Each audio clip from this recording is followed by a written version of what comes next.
Welcome, everybody. So, we've all felt stiff before, and our natural instinct is to be like, oh, I need to stretch that part. But what if tightness isn't so much about muscle length? So that's what we think. We have somehow a muscle that's short, and that's why we feel stiff. And we need to lengthen it by going into positions. Most of the time, we associate that somehow with passive stretching, and that is supposed to, over time, load and lengthen the muscle.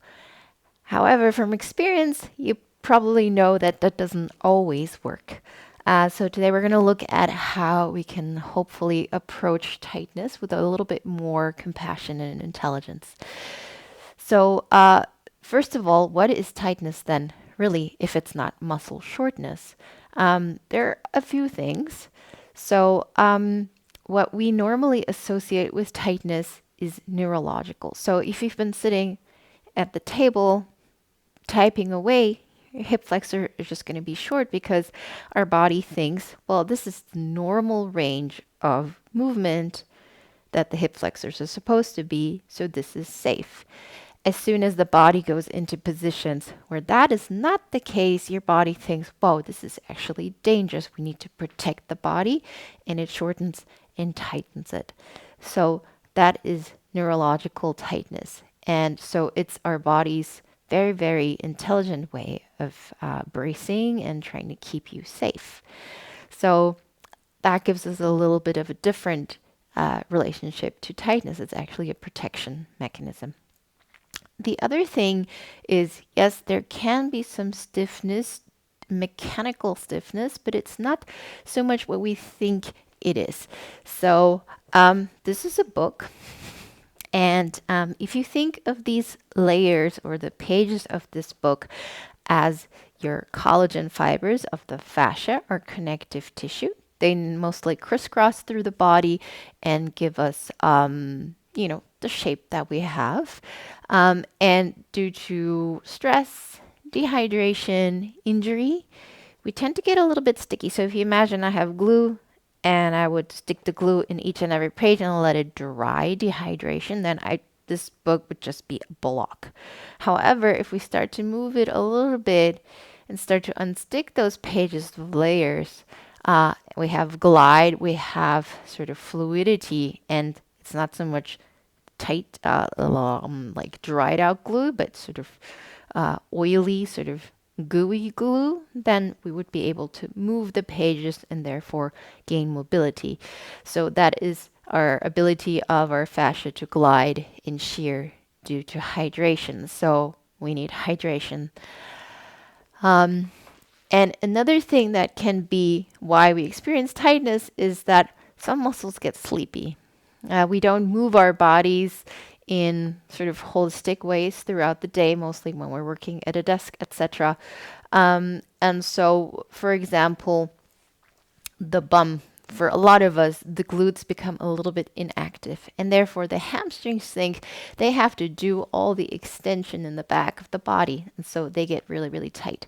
And by reintroducing some more activation of other parts of the body, in this case, such as the glutes, the hamstrings can say, oh, I'm actually sharing my work with my glutes and I don't have to do everything. So that's again about recruitment, and it's a neurological factor. Okay, so what does that mean? What can we do then to feel a little bit more mobile, less stiff? So, number one is movements that are actually non threatening to the nervous system. So, if you go straight into a crazy hamstring stretch, your body might not appreciate that. But if you overall start to release the hips a little bit, maybe some 90-90, maybe some hip circles if you're standing, ranges of motion just feel nice and good, that the whole body can start to feel safe.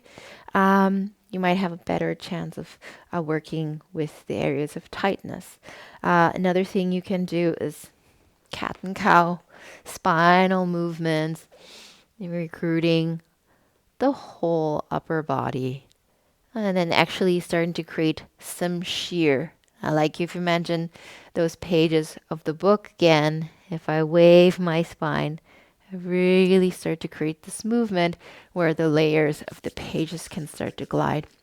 Especially when it comes to the spine, there's a rule of three. So that means if I round my spine, that is in one plane of motion, I'm going into flexion.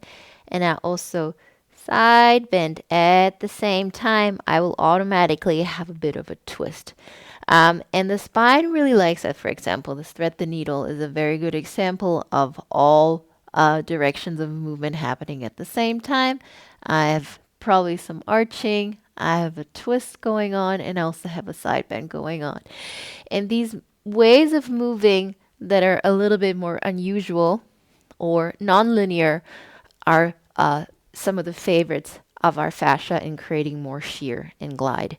In class, I often say, sometimes we move like we're cereal boxes. We have a clear front, side, and a back, and a top and a bottom, but that's not, what we're made like. So moving in ways that are a little bit more sort of off-road makes our fascia feel nice and juicy again.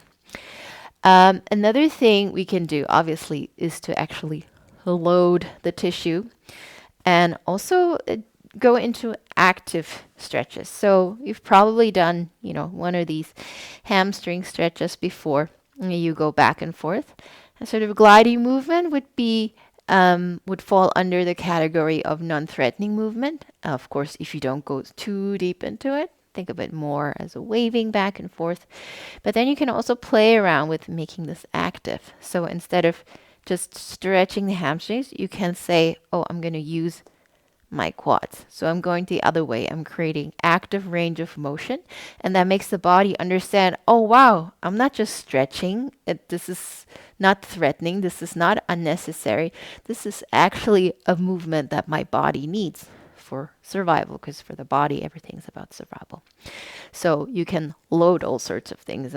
Even if you're in a squat, you're not just hanging here, but you're saying, oh, I'm actually going to pretend to stand up from here. This is actually range of movement that I need. Okay, what else can you do? Check my notes here. Okay, very important, obviously, as a yoga teacher.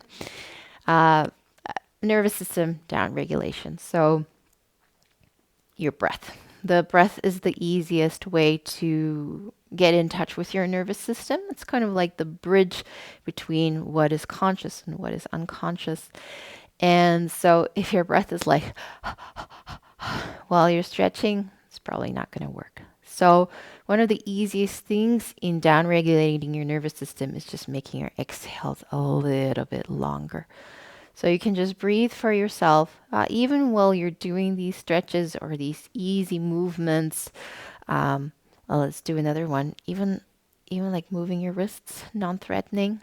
You could say inhale, 2, 3, 4. Exhale, 2, 3, 4. You can even start with same length. In yoga, it's called samavriti. Inhale 4, exhale 4, inhale 3, exhale 3. But then as you do these things, you can also say inhale, and then making your exhale 2, 3, 4, 5, 6. So your exhale got a little longer. Inhale, 2, 3, 4. Exhale, 2, 3, 4, 5, 6. And you can play around with that, making your exhales as long as it's comfortable. If you can go double the length, great. If not, especially for some of us with nervous system anxiety, etc., but also asthma, things like that can make it harder to exhale longer. So see where you're at. And then the last thing I'm going to mention for today, like you just realize we're just scratching the surface here, is recruitment. So I mentioned that before. A lot of the times the bum is quite sleepy, which makes the hamstrings tight. So before you go into your forward folds, you could say, I'm pulling my heels a little bit in towards my bum without moving the heels anywhere. And then I push up. And then you can play around with, depending on how you press into your feet. Are my hamstrings active? Are my glutes active? You can play around with that. You can shift your weight and see if you can go more towards glute activation as opposed to hamstrings. You can also play around with the distance. Quite often, if it's far away, the hamstrings tend to get a little bit more active. The closer the heels for most of us, the glutes will get more active. So just waking them up before you fold. Another thing for the upper body in this case is to, if you feel tight in the neck, especially in the upper traps, to say, I'm going to wake up my serratus. Serratus and the lower traps help the shoulder blades come down so that the upper neck can relax a little bit more. So we don't have to stretch, just recruiting other muscles so those that are overused can relax a little bit. You can come into like an all fours position on your forearms. You can also widen the knees a little bit more if you feel just feel a little bit tight. And then we're going to press the earth away. So almost feeling like you're rounding your upper back, and that recruits the anterior, the serratus anterior, which is the muscles that protracts the shoulder blades. And then you can play around with moving back. Inhale forward. Exhale, push into the forearms and move back. Good. A few of these. Inhale, push away and then back. Good. Last one. Inhale. Push away. Almost like you're rounding your spine a little bit. And then back. Good. And then probably I feel super warm underneath my armpits in this region. And again, all of these things are just, we're scratching the surface for today.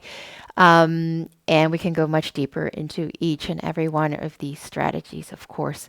Let me know if there's something that spoke to you a lot that you want to go into. I'll also put a few videos in the caption that you could go and do next to feel a little bit better in your body. And I hope this gave you a little insight into a different relationship to your body, a different relationship to stiffness, which is not a bad thing. Again, it's the body's way of protecting us and also to be springy in our bodies. If this kind of content speaks to you, you can like and subscribe. I'd be grateful, and I hope to see you soon.